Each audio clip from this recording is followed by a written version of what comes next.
This is KHQA Overtime with Chris Dewar, brought to you by Con Communications. This is KHQA. It's your news now. And this is Saturday, June the 2nd, and you have indeed entered overtime.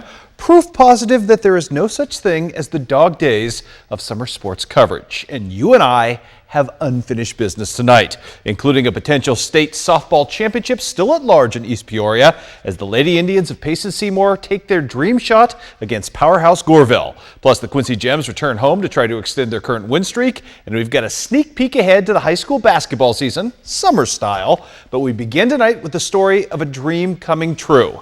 Having just finished his stellar collegiate golf career at the University of Illinois, Quincy High grad and former KHQA Student Athlete of the Year Luke Guthrie is going to debut in his first PGA Tour event next weekend.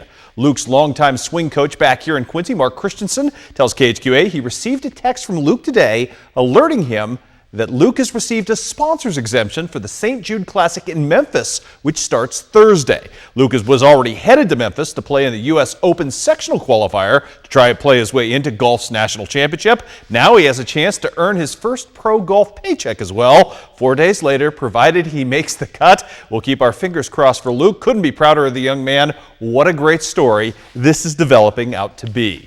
Well, dramatic doesn't even begin to describe Friday's thrilling Payson Seymour State softball semifinal win over Tuscola, a game decided in walk-off fashion in the bottom of the 7th on Megan Boone's first career home run. It was the first win at the state level in any sport for Payson Seymour and afforded the Lady Indians this morning a chance to win their first ever state title, provided they could solve the riddle of a Goreville team that hadn't allowed a run since May the 9th. That is a tall order indeed. How would the Lady Indians do today? Cheyenne Bowman and company giving Goreville's offense no oxygen. That would be the key, and the Indians pitcher had a chance to make history today if she could get to 500 strikeouts. She started out early with some traction in the first inning with a pop-up there, and then, how about this, the strikeout for Shibo, the first of one in the first inning. She'd get out of a jam there, and in the second inning, she would not get out of a jam. 2 aboard, no outs. This ball goes 5-hole at shortstop, scores a run. Shibo trying to get out of it, still no outs, but she gets a strikeout there, and one more to follow. And she appears to be okay, down 1-0 in the top of the second, but more disaster coming courtesy of the pitcher, Sydney Rushing, who hits this little flared single into center field, makes it a 3-0 lead for Goreville. Goreville would come out of the frame with 4 runs in all. Sydney Rushing just brilliant today. 13 strikeouts in opposition. Tell you what, Cheyenne Bowman settled in nicely. She would get 8 strikeouts on the day. However, struggles would continue offensively for Payson Seymour all day long. In the 4th inning, it's Cheyenne Bowman with one of just 2 hits for her team on the day. Payson Seymour could mount no offense on top of that. Lady Indians with a fine season, but Goreville too much and really impressive in getting the win. By the way, Taylor Odom, who came into this day with 24 home runs this season, hit her 25th against Payson Seymour as well. She was just a one-woman gang today as Payson Seymour goes down to defeat 6-0. But what a great year it was for the Lady Indians, and you can celebrate with them, show your appreciation. Payson coming up on Thursday. There'll be a cookout for the girls at 6:30 and a school-wide and community-wide ceremony coming up at 7:30. And as I mentioned, things might not have ended the way the Hollywood scripts would have you know, but looking back, what a wonderful year it was for this group of Lady Indians. And let's show you.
Great stuff from the Payson Seymour Lady Indians. You've done the entire community proud. Good for you, girls. Let's talk some baseball today. Fun City Classic up in Burlington. Keokuk off to a good start today behind Matt Murphy beating Burlington Notre Dame 11-1 in that game, which put Keokuk in the championship against the host school, Burlington High School. And we go to the highlights in this one where Wes Ames's crew got off to a really good start, courtesy of their outstanding leadoff hitter, Ryan Kemp, who hits the single, flares it out into short center field, and he sets the table to be his own catalyst in this case. Mr. Kemp, blessed with great speed, as we told you earlier this week, headed to Wartburg next year. They'll like him right there. The sacrifice moves Mr. Kemp all the way over to third, and then Bryce Rose is going to step up, put the ball in play, and allow Mr. Kemp to score to help Keokuk in the top of the first build a 1-0 lead on Burlington at that point. The Greyhounds, though, would answer back and take them a while to get warmed up against Logan Eichert.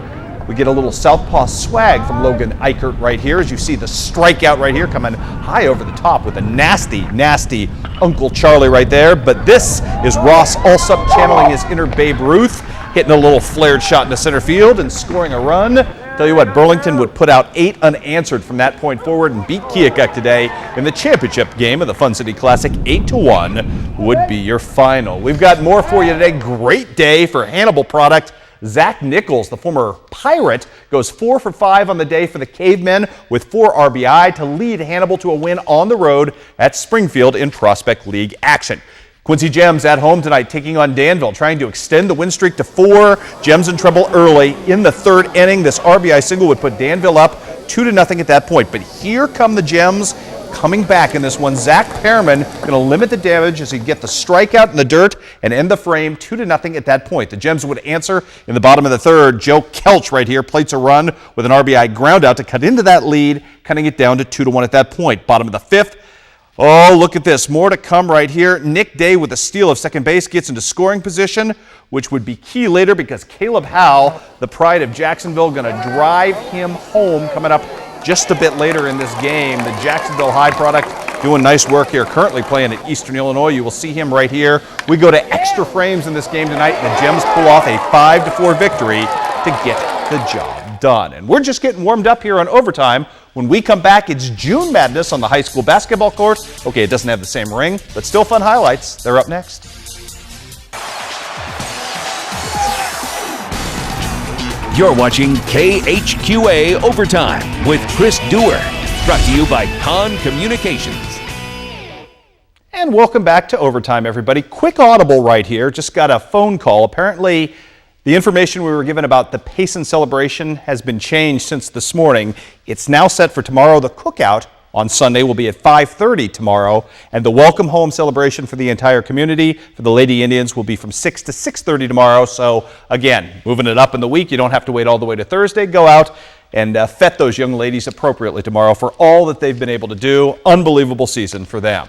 Well, June is sneak preview time for both the high school football and basketball seasons to come, and as such, we'll spend the next couple of weeks tracking down 7-on-7s and summer shootouts with an eye on the future. We started today at Quincy High School with the annual shootout today, basketball-wise. Let's take you to the highlights from the Quincy High shootout in this one. We'll start out with Payson Seymour, who had a great day taking on Morton today. Brand race team playing very well in this one. Jake Voss right here carves his way into traffic for the early layup, and then it's Cody Hildebrand. Played a spot role last year, going to be a big bit player this year. Gives up the give and go, slips inside and gets the nice bucket right there. How about some fast break work? Cody Hildebrand takes it all the way in, absorbing the contact, getting the ball to fall. More Jay Voss, this time off the assist from Hunter Flessner. He's going to go inside, untouched for the deuce. And then Voss with the crossover to Hildebrand again, who somehow banks in a deep three right here. Smiles as he gets back on defense after the lucky shot. Payson goes 4-0 on the day. Great stuff from the Indians. Quincy High taking on Morton after that. It's the Cole Abbey show to start you off. He's going to have some fun during warm-ups right here with the, maybe not his best effort. We've seen better dunks from Cole. Big day for Martin Kvitley. That's not a surprise. Soft stroke from outside, knocking down the three, looking as good as ever in this one. The Devils on the run right here. It's Abbey hitting Lincoln Elby, who touch passes it to Barnell Thomas. Beautiful finish right there for the Devils. More then to come in this one. Abbey takes on 3 defenders, goes on the down low, and wow, look at that. Inside, knocking it off the blocks for 2 there. More Abbey, this time in the lane for 2. When he penetrates like this, he's almost impossible to stop. And then Jason Solren coming up strong. Figures to be a big part of the future here. The big fella with the turnaround hook shot right there as Quincy High takes out Morton right there. More to come in this one. Liberty and Shelbyville going at it. Odd to see the Eagles without Jared Shover and company, but Cody Leapley good in their absence with the two-pointer there. Then Michael Blewett, who we have big hopes for. This kid can flat play, gonna just pull up right there after taking one off the cranium. Good shot for him. More to come from Liberty in this one. Connor Wolf with a solid shooting day. He's gonna hit the baseline too right there. Then more of Michael Blewett, who's now a junior. Boy, his career going by quick right here. In the paint with a good-looking shot right here on the pull-up jumper. More of Connor Wolf as well. Fear the Wolf, as he's going to take care of business for his team as well. Good stuff right there for the Liberty Eagles. Andy Douglas's team showing up. We got more highlights. Let's go back to them. How about this? Camp Point Central versus Quincy High's JV in this one. Taylor Hyman able to finish under the basket for two. He's a big part of the building plan going forward for the Panthers. More to come in this one. Some quick passing. Marcus Landis puts in two off the board right there. Then it's Alhair Seldonia right there, making a move, rattling in the two from the outside. I hope we pronounced that semi-right. Way to go, Alhair. Then the defense collapses the free throw line, leaving Jason Dormeyer wide open for a bucket.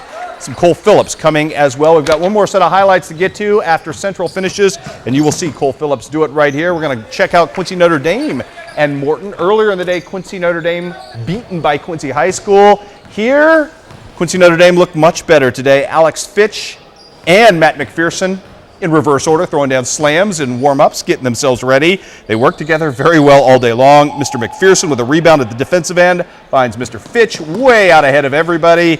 That's two at the other end. Maybe could have been three as well later. Fitch, how about on the drive right here? Down low, hits the nice reverse lay-in. Oh, pretty stuff from Alex right there. Good minutes today from R.J. Schottenkirk as well. Going to slash to the hoop hard here and make some things happen for his team. Great bucket for that young man.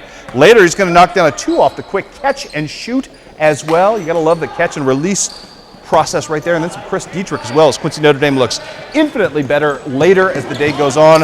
The Raiders showing up nicely as well. Good day of basketball. More shootout highlights coming in the coming weeks as well. We've got more for you right now. As you know, we're talking high school football at our Facebook page. I think you actually have to get on and like it or become a fan or something so you can vote. So I apologize for that, but it's well worth your time if you like high school football. Our poll this week: who you think in 2012 will be the best defensive lineman in the entire area? And your vote is South Shelby's Riley Schmitz, who's gotten a lot of acclaim and is a kid who's going to be looked on as part of that really nice incoming class from South Shelby. They got a lot of young talent coming through the system, and I think South Shelby may be the force to be reckoned with in Northeast Missouri for not only next year, but a couple of years to come.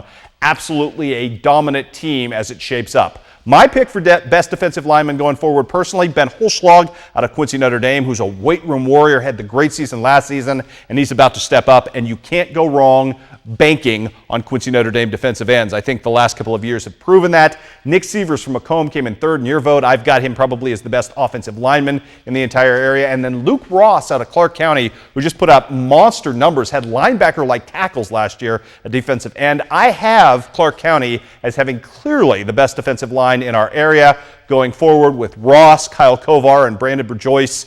Those three kids can just flat out play, but we will see how that shakes down, and there'll be a new football poll question up for you on Monday. Well, it's a brand new month here, which means we're working on a brand new slate of Con Communication Connection nominees, each of them offering your viewers, you, a chance to win. Our viewers, I should say. We'll post our 4 nominees online at connecttristates.com for your perusal throughout the month of June. And when the month is done, all you have to do is go online and vote for your favorite. And if you vote, you instantly become eligible to be drawn for a nice prize package from Con Communications. This month, we start off with a no-doubter, no-brainer. How are you going to beat Megan Boone's first career home run for Payson Seymour, which resulted in a walk-off 7th-inning home run against Tuscola just yesterday? It was a thing of beauty, and Miss Boone certainly killed it. What made it even sweeter, if you didn't see the highlights yesterday, she had a similar shot, I think in the 4th inning, and the center fielder or the right fielder, can't remember which it was, from Tuscola, absolutely robbed her at the fence. I believe it was the center fielder. This one, no one was robbing anywhere. Good for Megan Boone, and again, that is your first nominee. 3 more coming your way. later this month, which you can vote on. And if you vote, like Cindy Porter did, you can win an outstanding prize package from Con Communications. Cindy voted last month in May. She is the winner of the prize package, though your highlight winner was Alex Blickhand of Unity, who ran away with the votes. Lots of votes for Alex this month as he set that new school record. I believe he ended up going 6'6" in the high jump at the conference meet up in Macomb. Alex Blickhand stands like 5'11", so really impressive high jumping from that young man, and certainly a well-deserved honor.